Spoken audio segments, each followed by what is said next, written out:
Good morning. I'm happy to see you here. I hope you all enjoyed your visits to wonderful islands of Tahiti and Bora Bora. I'm going to take you to another island. This island is quite damp most of the time. They do not grow any pineapples or coconut or mangoes. The food is nothing to write home about. But this island has contributed some wonderful things particularly in the last 400 years, to the human civilization. In physics and chemistry, in mathematics and biology, in literature and political thought, in every walk of life. This little island of England has contributed immensely to the human civilization in the last 400 years. And one thing it has contributed, which I admire greatly, is the language of English. Now they say those people who speak 3 languages are called trilingual. Those who speak 2 languages are called bilingual. Those who speak only 1 are called English. Now, English is not my first language. I started learning English in grade 5 in India. But over the years, in India and later in Canada and sometimes in the United States, this language has gripped my imagination. I write in it, I speak in it, as you see, and I teach in it. And certainly I have come to love it. Love its complexity, its idiosyncrasies, and its contribution, and the way it can play with words. And I speak 3 other languages, but really in some ways I feel English has become my first language. And I know most of you here, probably English is your first language. But when we look at the world, there are about 7,000 languages in the world.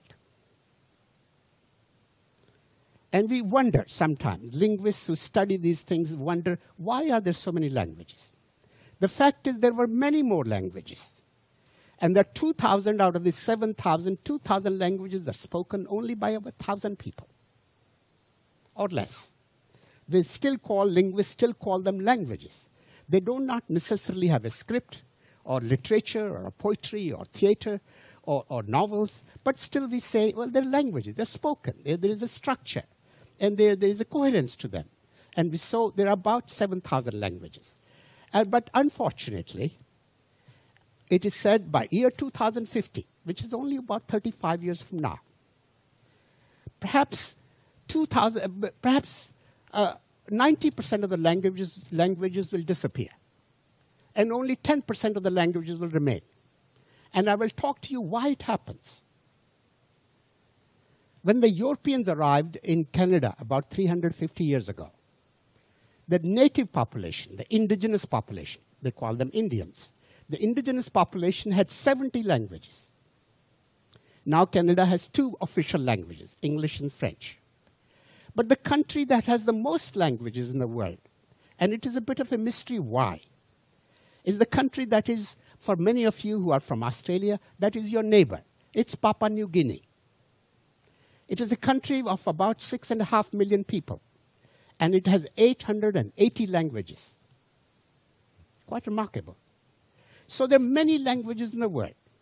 I call them empire of languages and languages of empires. Wherever the empires have gone, they have introduced their own language to the people. And it is said the people should learn their language because their language is sophisticated. It is their language. The others must learn it. And others' language is not so sophisticated. And sometimes it's just grunts.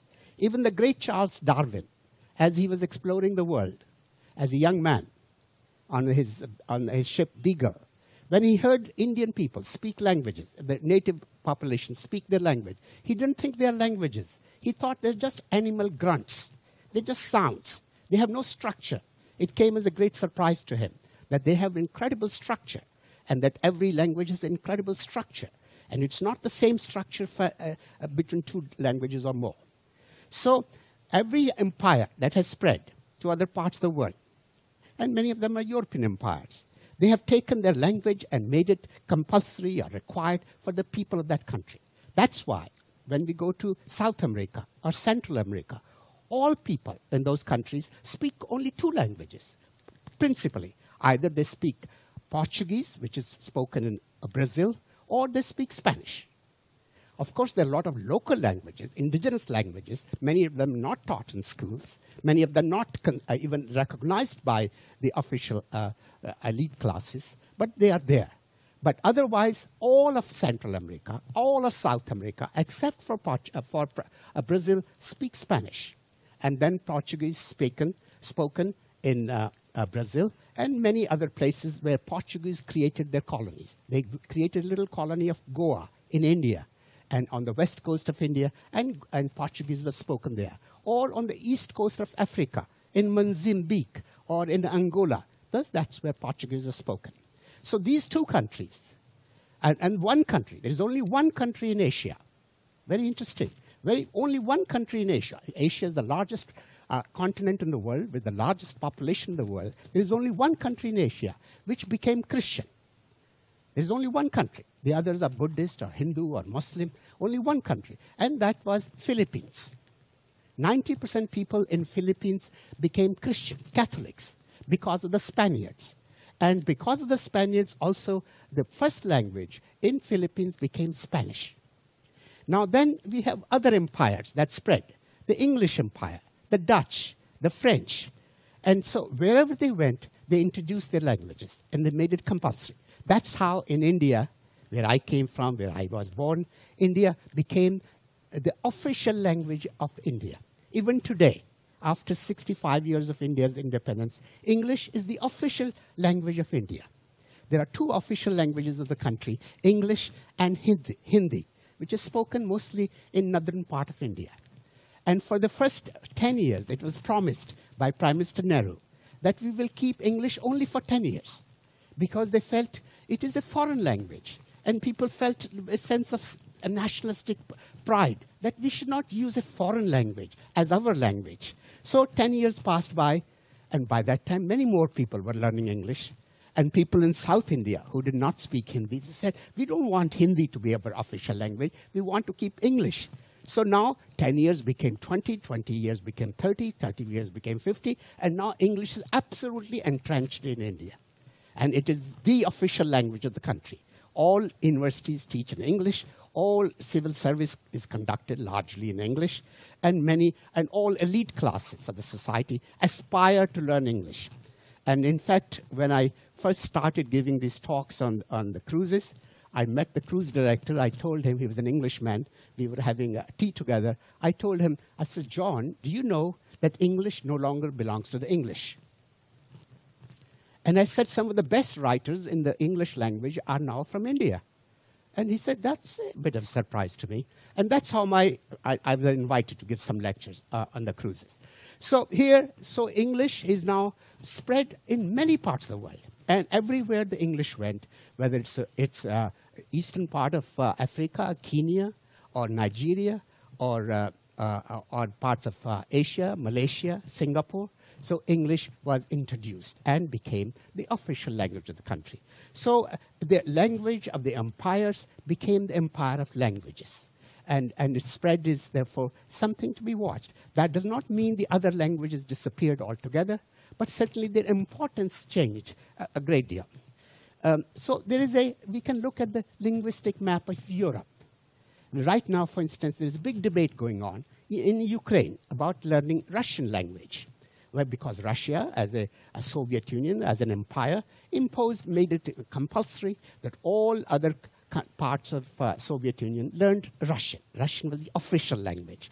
And now with the independence of many of these other countries, like Ukraine, the idea is Ukraine should be more important than Russian. So it has language has politics attached to it. It has pride attached to it. It has sense of identity attached to it, emotions attached to it. And increasingly, more and more people are asserting that their political identity, their sense of being, their humanity is being expressed through the language, and it must be recognized. It is my human right to give equal space, place to my language. For instance, Kurd language, the language of the Kurdish people, was not recognized by Turkey. And if anybody spoke in school, they were punished for it. And now Kurdish people are asserting that there should be television stations where Kurdish is used in the broadcast, or in schools, or in journalism. So every people who have a language are asserting that their language should have a place of pride in the scheme of things. So I say this, that there has been a language of empires, and there's an empire of languages. You see this in Portuguese, Spanish, French, English, Dutch, Arabic. Many people don't know, amongst us, that how Arabic spread to many Muslim countries. Wherever Islam spread, and since the Quran was written in Arabic, so those countries, the language of Arabic, the Arabic language was spread to those countries. Those people are not necessarily of the same ethnic stock. People in Egypt, for instance, are very different from people in Algeria. But they're both called Arab people because they speak Arabic. Otherwise, ethnically, they're very different. So there are about 15 countries in the world which speak Arabic. And Arabic, in fact, is considered one of the 6 official languages of the United Nations. And so among the 6 languages, you have Russian, you have French, you have Spanish, and Portuguese is not one of the 6 official languages. And you have Chinese. So Arabic is spoken in about 15 countries, and the people, those who speak that language, is called Arabic.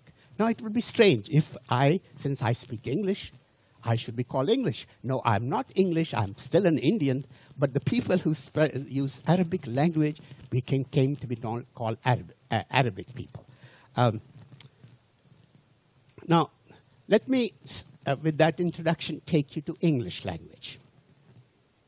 Now, English, the birth of English language is quite extraordinary. Many people are surprised that it was a language considered language of the barbarians. And it's traveled from, its origin is not in what is called England. People came from another part of old Germany. And they came in the 5th century. They came like many people have traveled over the centuries, trying to find a place to survive, the battlefields and so on. So they came and settled in England. So you have Anglican Church, East Anglia. These are German words that came in English language. And they stayed there from about 5th century, 11th century, for 600 years. There was hardly any literature created in English language. Even today, only less than 1% of the words used in English during that period of 600 years survive as part of English language. They all disappeared. 99% of the words in English language today have nothing to do with the English that started in the 5th century. This was the language of the peasants. Now, I use the word peasant because this has been used rather insultingly. It is a language of, when we say peasants, people who work on the soil, who are not very sophisticated, who are not urbane, who have all the fancy manners that we associate with people. So we consider civilized. So this went on, and during that period, hardly any literature was created. It was a language of survival. And most languages are for survival. And survival means basic communication, basic information, basic emotions. So this is how the role of languages. It is only later that language, when there is a certain other things are created, that language is considered not just basic information to be conveyed, but it has many other purposes. And I will allude to them very, very briefly. So here, there are many purposes of language. We have religious language, language that was used in the churches and temples. For instance, the sacred language, Latin, or Sanskrit, or Old Hebrew, or Old Greek. So these are sometimes sacred languages. And when those sacred languages, they were only for to be used only by the priests and to be understood only by a few people. And when the first time English was used for as religious language, as language of liturgy in churches, many people were very upset by it, as though you're taking away the sanctity of the church away from the priests. Many people were deeply upset by it. Same way in India, Sanskrit has been used as the language, sacred language. And many people say when you take marriage vows, it's all in Sanskrit. You have no idea what you're saying, and you hope like hell that you're saying the right thing. But really, sometimes our young people ask, please explain to us what exactly what kind of vows I'm taking. And so, but really for all these hundreds of years, the idea was that you're just being told to do what you're told to do and just follow it. The idea of obedience was far more important than saying, I should understand it. I should understand all the details. Same way, legalese, the language used in law. So many of us who are not lawyers, we are also get so thrown off our feet when we see the legalistic language. What does it mean? Can't it be expressed in simple ways? No, the idea is really to make it quite complicated, quite complex, so that it is used only by the judiciary and by the legalistic system, not accessible to the people at large. Now, same is true. Since I'm a professor, I'm an academic person, I can tell you, I can share with you, same is true of the academic language. We were taught, it was insisted upon us that we must use the academic language in a manner that should not be as accessible to other people, easily other people, only to the academics. So many citations, so many allusions to writings of other people. And the style of writing is so often inaccessible. And anybody who wrote in a journalistic style was considered that he's not proper academic, he's not an intellectual. And many people really looked down upon those professors in political science or history or philosophy who wrote some things in newspapers or magazines, because they're sort of bringing themselves down to the public, to the riffraff, not for the real intellectuals. I say this to you with a certain degree of personal experience, because I write a weekly column for a magazine in Canada for many years. And initially, many of my friends and colleagues in the academic world, they felt as if I'm going down the academic intellectual ladder. What a shame. What are you doing? Why should you be writing this? And so, but now there is a change going on, that the academic world say we must try to reach people at large in a language that they understand. So it's not all so cumbersome and so ridden with citations and references that people can't really comprehend it. But these are the various ways of how language has been used over the centuries, over the ways. Now, as I said, English language started in the 5th century, and from 5th century to 11th century, it really stayed a language of the people at large, but didn't create anything of any literary value. Now, there was something special happened in England in 11th century, in 1066. It was invaded by the Normans from France. And the Normans then ruled the country for the next 300 years.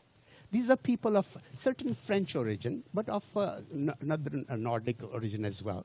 They came, and it surprises us to know, for the next 300 years, the official language of England was not English, it was French. French was used by all the elites, in the legalist system, in politics, and it's only the peasantry, again the peasantry, the working, the lowest of the low, who used the English language. And again, they're doing in that language, it's called the second phase of English language. That too is really quite inaccessible. If something is presented to us, we won't be able to understand it today. But people like Chaucer started to write Canterbury Tales. And some of that people study now in literature, in English literature. But it really needs to be helped by an instructor to understand what are the words, what the structure, the spellings of it. Because there was nobody earlier saying, this is the right way of spelling. This is the right way of saying. Now, languages are not created by a mathematician. somebody did not sit down and create language the way we create computer language. Computer languages are created by computer specialists. They are languages computed by mathematicians. But human language is not created by mathematicians. It's not created by one person. It evolves. It changes. How does it evolve? Well, many people use, and many people who use it more colorfully, comedians, writers, poets, novelists, they write it, and so slowly their influence begins to infiltrate in the general public. And so then they sometimes attempt to codify grammar, say, we codify. This is the right way of doing it. The moment people start going to school, that means now you have a captive audience. You are told this is the right way. This is the only way to spell color. This is the only way to spell stadium. Or this is the only way to spell Shakespeare. So you have a system of saying this is the right way and the only way of doing things. Before that, people did their own thing, and many ways, whatever ways you could communicate, it stayed. So from 11th to 15th century England, you had the official language of the country was not English, it was French, and kind of French, because the people in France used to laugh at the kind of French that was spoken in England, because they thought it was rather rustic French. It is not real French. It was laden with a lot of words of other countries, including English, but that was the case. It was the great man who changed all that, and remarkable, and we are really indebted to him. Not only because of English language per se, but his contribution to literature. And that was William Shakespeare. Now, William Shakespeare was born in 1564 during Queen Elizabeth I era. And his great contribution to literature, to drama, to poetry, is really, to this day, is considered supreme. No other person in any literature, in any language, seems to have surpassed him. But this is the beginning of what we call modern English. And it is also the beginning of spread of English to other countries. It was in 1600, early 1600, that two events happened, which took English now from England to other parts of the world. First, people came to the United States in the beginning of 1605. And that became now, you have English now, is spread to the United States. And now, of course, far more people speak English in the United States than they do in England, because the population is much bigger. And then it is the same year that English people went to India. Exactly the same year, 1605. It was 100 years after the Portuguese went to India. But that is also, now it took quite some time before the English then begin to become a very important political power in the country, and then introduced English language 150 years later in schools and some colleges. But both these two very important events of taking English language to two different parts of the world. The first was the English themselves are going there in large number, English and Scots and so on. But the second is, now here is the empire spreading to India. So these two countries now become very large centers of English language. So we now speak of English, of many kinds of English. We speak of American English, Canadian English, Australian English, New Zealander English, Indian English, South African English, and Trinidadian English, Jamaican English. There is a book that came out, a series of films that came out, called The Story of English in 1984. And it's a 9-hour program, and then came out as a book as well. Wonderful book and a wonderful series. And it tells you, takes you how language, English changed. Now, there are many phrases, of course, which are spoken only in England and spoken only in Canada, some words, certain gestures, that are a little different from other parts of the world. For instance, Americans are very fond of saying, help yourself. Now, I remember an Indian friend of mine just came from India. He was asking, we were visiting the United States. He was asking the lady, could I use your washroom? And she said, oh, yes, please help yourself. And the man said, of course, ma'am, I was going to help myself. I don't need your help. I just wanted the washroom. and the Japanese, the Japanese man in the same circumstances said, these are strange people. I come from a country where we help each other. And here they say, help yourself. And now, same way, some of you were in Pogo Pogo. The French find it very amusing when the English or some Australians say, "Oh, so are you enjoying yourself?" Now, that's not a nice thing to ask, because that means you don't have a girlfriend, and you're by yourself in your bed. And so please be careful, okay? Because these are phrases that have traveled differently in different parts of the world. And there are many, many other phrases. And these are amusing, good-humored, light-hearted. But the really language evolves. It changes. And when we look at the United States, it's a country of about 330 million people today.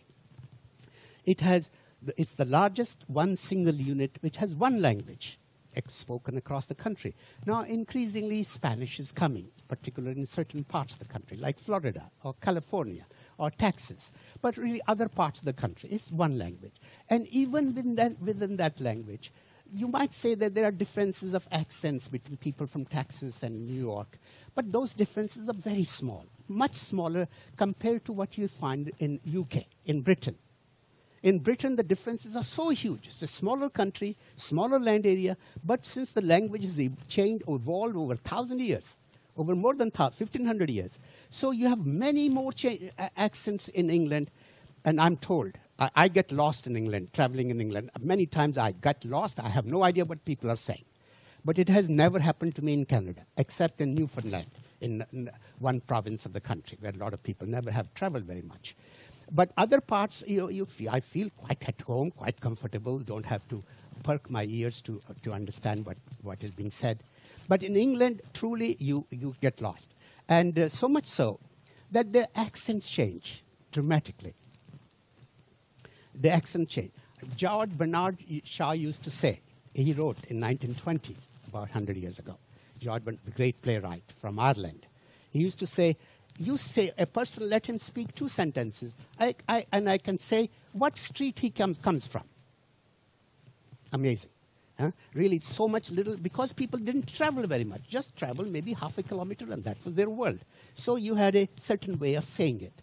And then other places, the accents changes.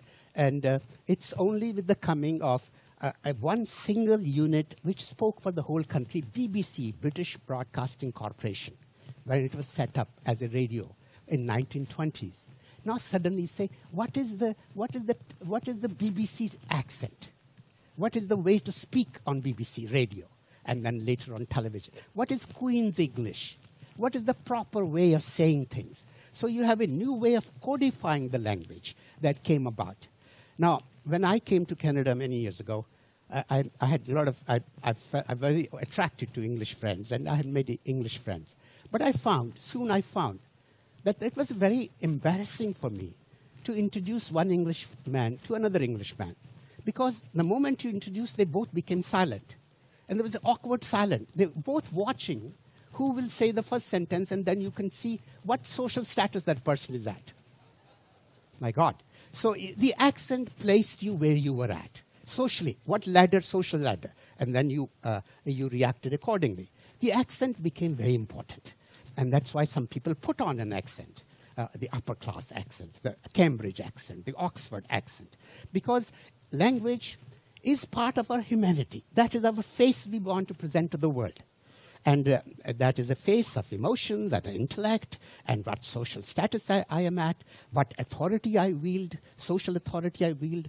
And sometimes a person just doesn't want to say a word because through his silence, he wants to exercise his authority. So many language has all those shades, and we see this in English language. Now, Henry Higgin in My Fair Lady, some of you may recall that a famous professor trying to teach this girl proper English. So he says, look at her, a prisoner of the gutter, condemned by every syllable she utters. By right, she should be taken out and hung for the cold-blooded murder of the English tongue. So people now, suddenly there is a new awareness. What is proper English? What is the right English? Queen's English, BBC English, sophisticated English. And really, that is what schooling does.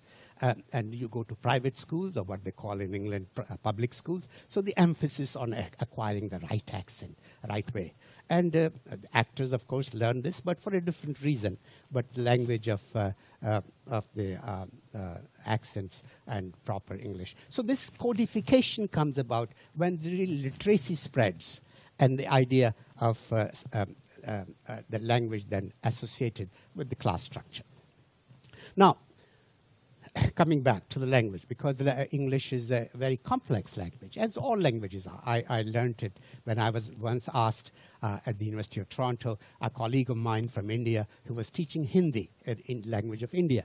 He was absent, and I was asked, could I teach for one term this course to about 20 students? Now, Hindi was my mother tongue, but I had never really used it for many years. So I thought, oh, no big deal. I'll be happy to teach it. When I started teaching it, I discovered what a crazy language it is. What a strange language it is. And I found myself very confused and taken by it.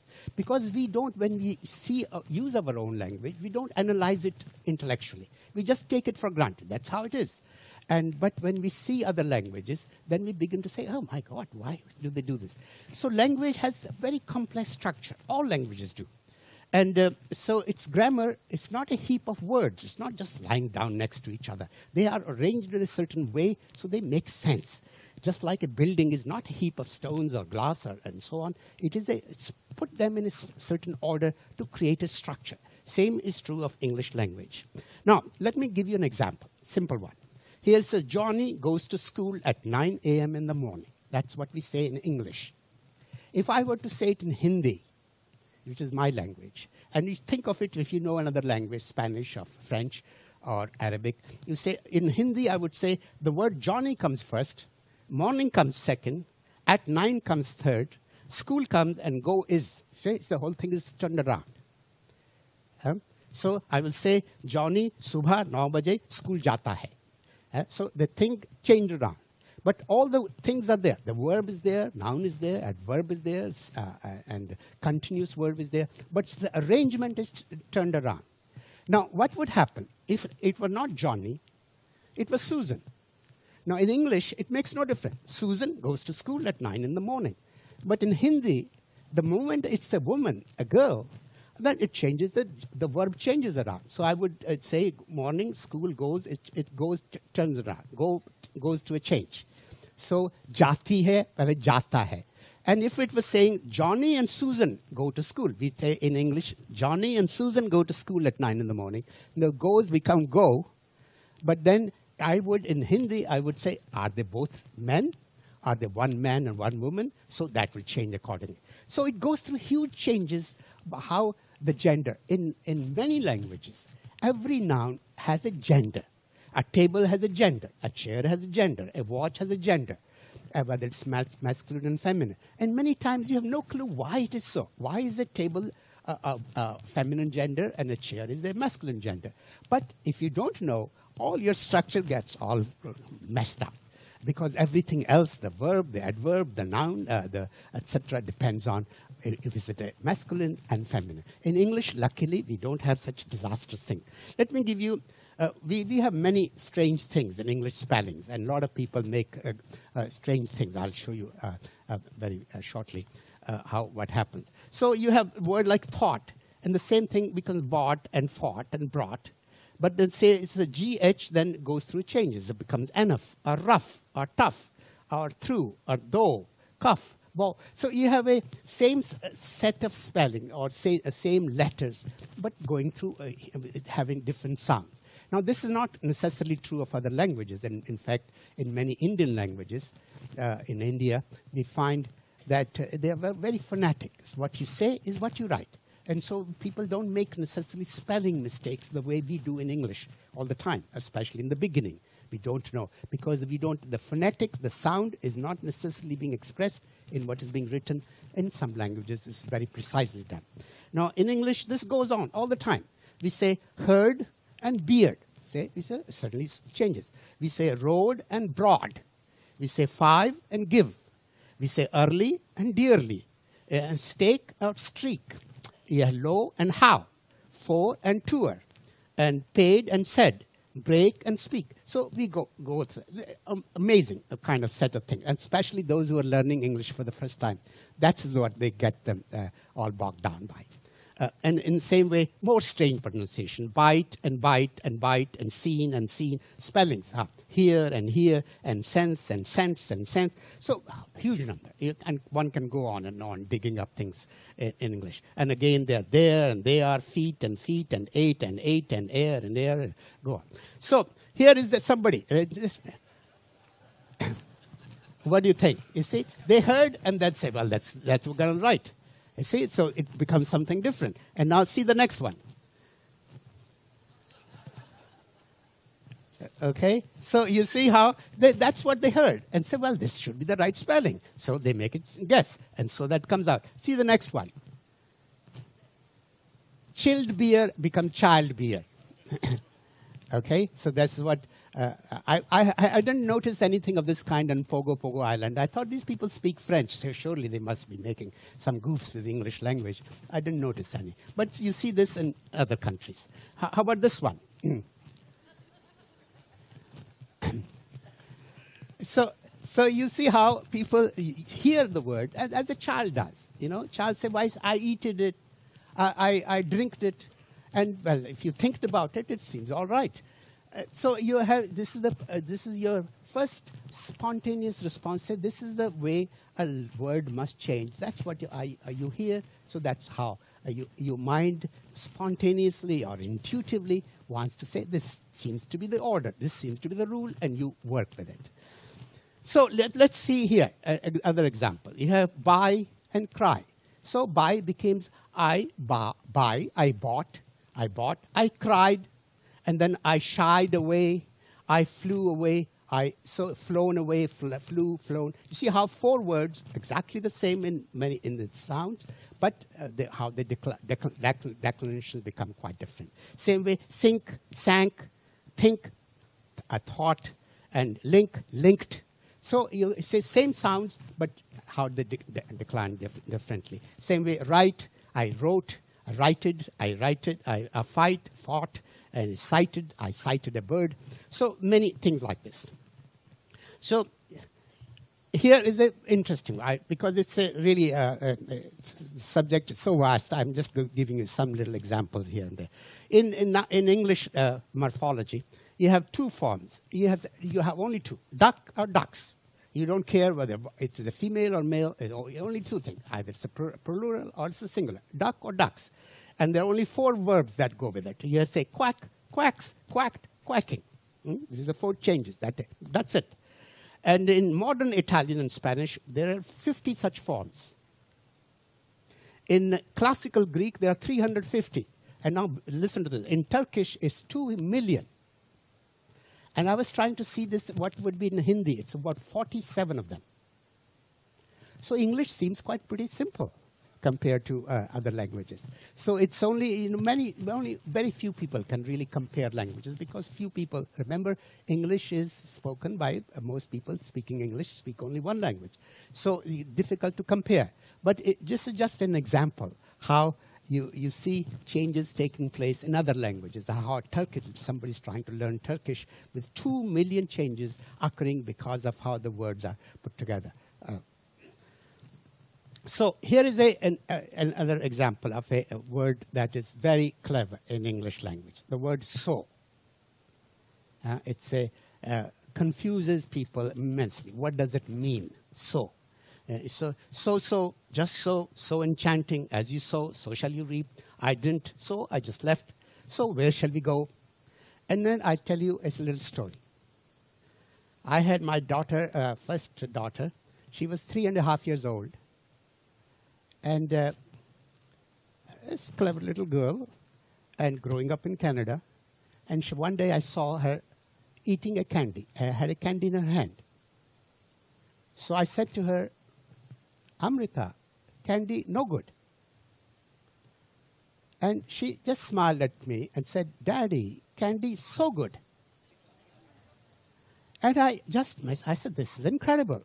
How could a child, 3.5 years old, could listen to the word so good, no good, so good? Amazing. Because the word so has a strange set of meanings. So I turned around, I started laughing, smiling, this is amazing. So I said, no good, no good, no good. And she said, so good, so good, so good. So amazing, really. So remember, don't ever take any child, any grandchild, anybody learning any language for granted. It is the most wondrous thing in nature. Most wondrous thing. Watch it. How the children use language, how they learn it, how they pick up new ideas, new structures, and how they listen to you, because they're imbibing, how they're imbibing your language all the time around them. And so imbibing it, using it, shaping it, evolving it, because that process goes on constantly. It's not a mathematician sitting inside their head who's saying this is the right equation. It is a process of evolution that is being impacted upon by many forces, emotional forces, intellectual forces that are working on that body. Okay, so I finished this quickly on this little thing, a little light-hearted thing from European Union. A European Union, as you know, is quite an achievement in many ways in Europe. They were trying to say what language should be used for the whole union. So they were negotiating. Part of the negotiation, the British government considered that English spelling had some room for improvement, and has accepted a 5-year phase-in plan that would become known as Euro-English. So what happened? Let's see what happened. This should clear up confusion. And keyboards can have one less letter. There will be growing public enthusiasm in the second year, with the troublesome PH will be replaced with F. This will make words like photograph 20% shorter. Okay? Then in the third year, public acceptance of the new spelling can be expected to reach the stage where more complicated changes are possible. Okay, let's move on. Governments will encourage the removal of double letters, which have always been a deterrent to accurate spelling. And then also AL will agree that the horrible mess of the silent E in the language is disgraceful, and it should go away. So by the fourth year, people will be receptive to steps such as replacing TH with Z and W with V. During the fifth year, the unnecessary O can be dropped from words containing OU, and after this fifth year, we will have a real sensible written style. So there will be no more trouble or difficulties, and everyone will find it easy to understand each other. The dream of the United Europe will finally come true. After fifth year, you will be speaking German like they wanted to in the first place. So if you find it smart, please pass on to others. So this is just a little introduction to this wonderful language called English and the story of it. We meet those who want to continue the conversation. This is a very beautiful, long subject, and I am enchanted by the language. I write in it. Please, those really, the great comedians, the great novelists, the great playwrights, give colors to the language. That is the beauty of language. They make it richer. They add colors to it. They make it funny. That's why literate societies, the humor is changed by language. We play with words. That's what most humor is about, words. Whereas the illiterate societies, which do not have literacy, their humor is not about words. Their humor is about action. You slip on a banana, so that's funny. You do something that's funny. Whereas the literate societies, you say something, or the words have double meaning or triple meaning. That is funny. So we find the language is from that point of view, is made more colorful, like a great artist, a great painter, like Chagall or Gauguin. They use colors to make it vivacious, colorful, rich. And that's what Shakespeare did. Shakespeare invented 10% of the new words that he used were never used in English language before. And over 2,000 words he introduced in the language. So that's the great richness of great writers to making language richer. But language, again, I want to tell you, is not created by a mathematician. It is the human culture that creates it. It is the human emotion that creates it and make it richer. So we meet at the tea place, high tea in the afternoon at 3:30. Please join. Also, I have some books of mine if somebody wants to have them. Thank you very much.